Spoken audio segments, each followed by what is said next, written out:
is Salomé Grouard. I'm from France. I arrived as a production executive. And I remember when I was finally hired, I would say maybe 20 emails to my future boss saying hey, I know you want me to do social media, but please, can you let me write and do some articles on the side? And we're oh, we'll see what we can do, but it will have to be on your on your free time or when you find sometimes. And then I arrived, and on the first day, the head of Lunar, who was Melissa Stevens at the time, just came to me and said hey, I've seen your articles and I know you want to write. Do you want to be part of this this newsletter? I was yeah, sure, definitely. And here we are now. So Lunar is initially an initiative from SCMP to empower and celebrate voices of women in the region, in Asia, because they're usually either marginalized or forgotten or ignored. And as SCMP is one of the Asia's oldest newspaper in the region, and I think we're actually one of the first to also hire some female correspondent back in the 30s. So I think we've always been very motivated to have a meaningful role within this kind of empowerment. And so I think Lunar is known today mostly through two projects. The most public one that we talked a bit about is the newsletter one. It's a weekly newsletter that is divided in two parts. The first one is an introduction that is written by the whole Lunar team, and the subject is discussed together. It usually has to be very topical. It's about it's supposed to question news and issues of women within that week. And then we have 7 articles that were taken from all around the newsroom, so business, tech, China desk, culture, the city desk, also really everywhere. That is either we think might interest or our subscribers, or that will maybe elevate the debate on this a tiny bit. So that's the first one. And the second one is, I think, less known, and it's something within SCMP. So we had because it's very good to elevate voices of women to audience, but if we don't do it within our own company, it's a bit hypocritical, and we didn't want to be that. So really wanted to push the newsroom to use more female sources as experts, especially because it's traditionally a role that men will have. I mean, that we will give to men. But there's inherently no reasons why it should be the case all the time, right? And it actually worked, which is pretty amazing. The numbers within the newsroom raised, and we've seen another positive effect on it, which was linked to the readership. So before the initiative, I think the readership was around 65% men and 35% women, and that's a huge gap. That's not something that we wanted to keep. So that's why Lunar also existed, right? And after after the beginning of all this change, either within SCMP or outside of it through the newsletter, the readership changed to 55% men to 45% women, which is a pretty huge gap. I mean, it's almost 50-50. We're not there yet, but that's in few years, that's a pretty huge change. And then more recently in the history of Lunar, new people arrive, including me, and we decided to change a bit. Not to change, but to widen, I would say, the spectrum of stories and voices that we wanted to share, because there's a lot of other marginalized voices that usually do not have a platform to uplift what they have to say. So we started to follow a more diversity and inclusion path. So obviously, the team and I are still covering women's issue, but we're trying also to cover other identities, which includes LGBT identity, religious minorities, ethnic minorities, people with disabilities, so all other identities that could be marginalized also. And it's working, once again, it's working pretty well. I think the newsletter has one of the highest open rate in the whole company. It's an exciting time because also the public is getting more and more aware of the concept of intersectionality And so this kind of newsletter could really continue within that path.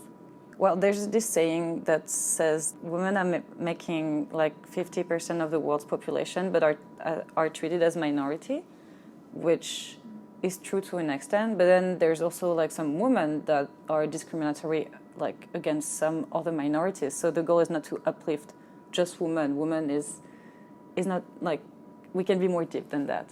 And yeah, I mean, society is evolving, right? So I think the team has also been evolving. The content that SCMP has been producing has been evolving. Yeah, it just naturally came towards that. The short answer is I truly hope so. I mean, I don't want necessarily people to talk about it more, but just feel free and safe to do so if they want to. So I think there's two major spectrum to look at. The first one is societal, and the second one is professional. So I think this number could increase because, as you just highlighted, society is definitely becoming more and more aware and accepting the LGBTQ plus community. And this is thanks to pop culture representation, media coverage. Also, in the past year, we had some very high-profile court cases, which I think really touched the public. Also, through the amazing work of organizations and associations here. So if we just look at visibility and representation, it's definitely getting better. But I think the problem here is that it's not because you're more visible that you necessarily have a safe space to express yourself. And this is where the professional sphere arrives, and where company have a responsibility. Company needs to create a space where, so here women, but in general LGBTQ plus people should feel free and safe to express either their gender identity or sexual relationship, and making sure that it will not impact either their professional opportunities or their socialization within the company. Because I mean, I'm sure if you made enough all this research, you must have seen that discrimination within company still happen a lot for LGBTQ plus community. Companies, if we want this number to increase, companies should just create some guidelines, create some workshops and conferences about inclusivity, allyship, also very important. I mean, that will be a very good first step. I know we're doing it here, so it's pretty cool. But then the second step is to actually apply these guidelines. Because it's very beautiful to say yeah, we support LGBTQ plus people, but then if behavior is not following, it's rainbow washing. It's not. I think it has two names. I think it's either rainbow washing or rainbow capitalism. Wikipedia page. So it's Pride Month. So we've also make a lot of research on that. And it's just when companies are trying to win money out of LGBTQ people while their company policies do not follow it at all. I think Disney, for example, is a very famous company who did that. Marks and Spencer released a sandwich, I think, a few years ago that was called LGBT sandwich, and it was for lettuce, cabbage. It was, it was just, I don't know, it was just really bad, basically. And so so companies should not do that. That's a huge question. Short answers is stereotypes and discrimination. Actually, the long answer can be it's interesting because it can be traced back to childhood, starting from our education with our parents, with our teachers around us, the clothes we're wearing, and even the toys we're playing with. Girls and boys' upbringing to social life is actually, I would say, very different. Girls have to, be clean and proper and play with dolls and pretend to cook and be a future good mom. And boys will be boys. It's a bit it's fine if you just run and get into fights and destroy your genes, So it's really two different way of thinking. But then what's really interesting is that I think that's also a study that I read a few months ago, and it was saying that Hong Kong girls have actually better grades than Hong Kong boys. So it's very interesting, especially knowing that later on we do not necessarily have the same options or ambitions. When it comes to go study, pick the subject you want to study. Yeah, so you have like some fields that are like mostly that will be like men dominated, for like engineering, for example. That's a big cliche, but that's true. Or if you want to talk about options and ambitions, you look at nurses and doctors. They're supposed to be like pretty much.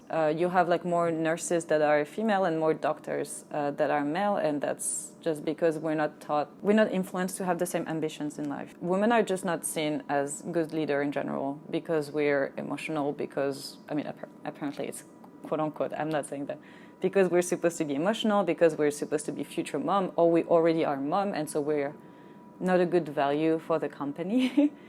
And then, I mean, when you grow older, like older women will be also like facing discriminations when it comes to like menopause and like and stuff like that.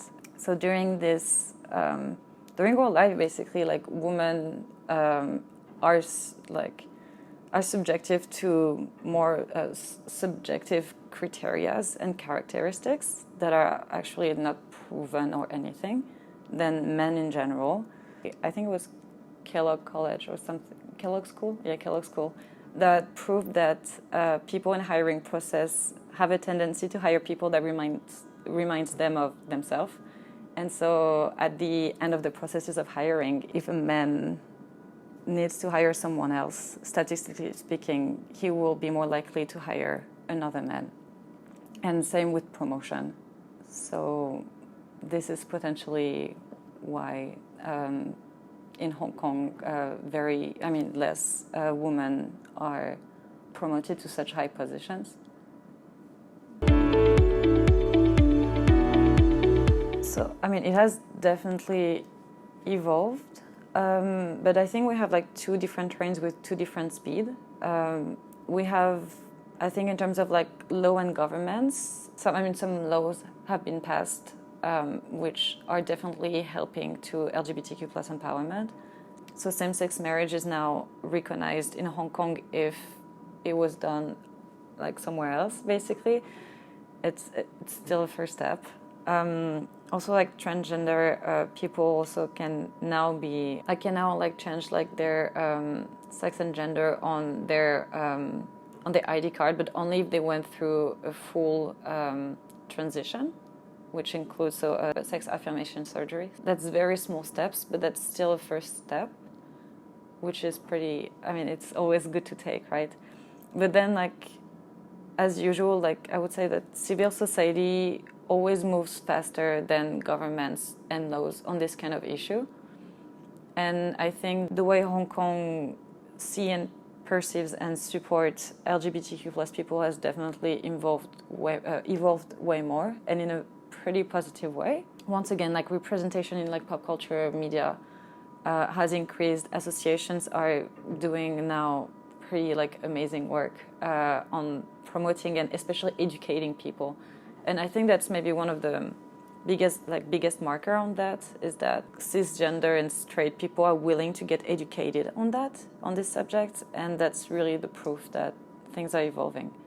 And I mean, now today, like, few surveys have showed that like Hong Kong is actually ready support like same-sex marriage and like to support in general like LGBTQ people.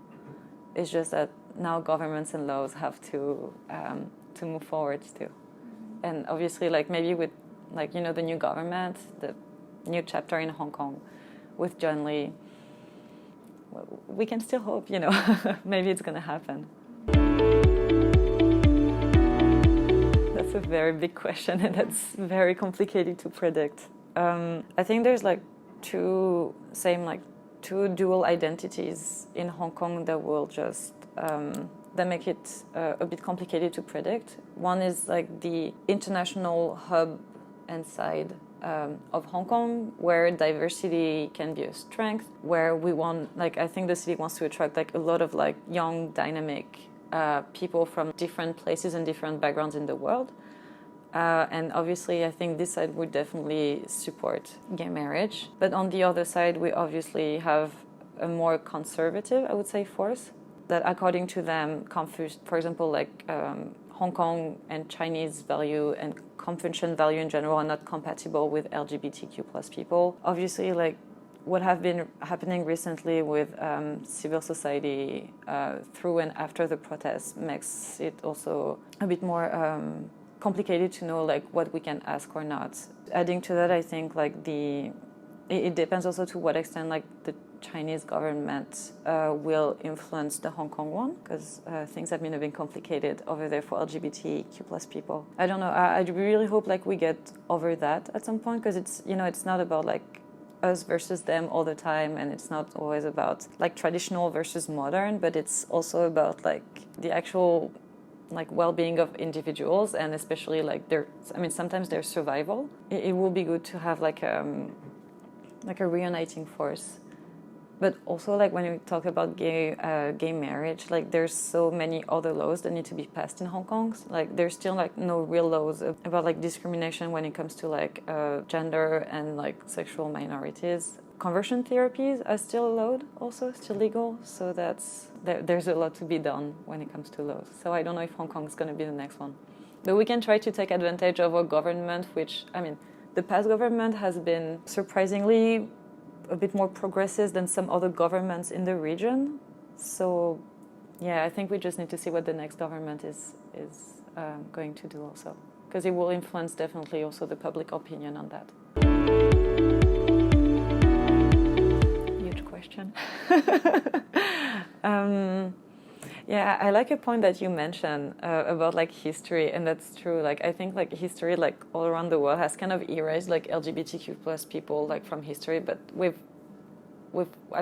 always been there, you know, and yeah, I don't know. I think it's funny, but where it's going in the next 10 years, well, it's a bit complicated because it's still a very like taboo subject in China.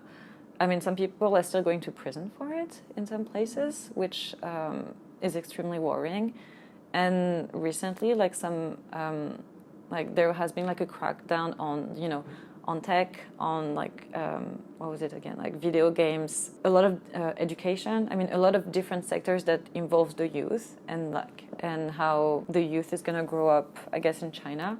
And the LGBT people have been like really stuck into that.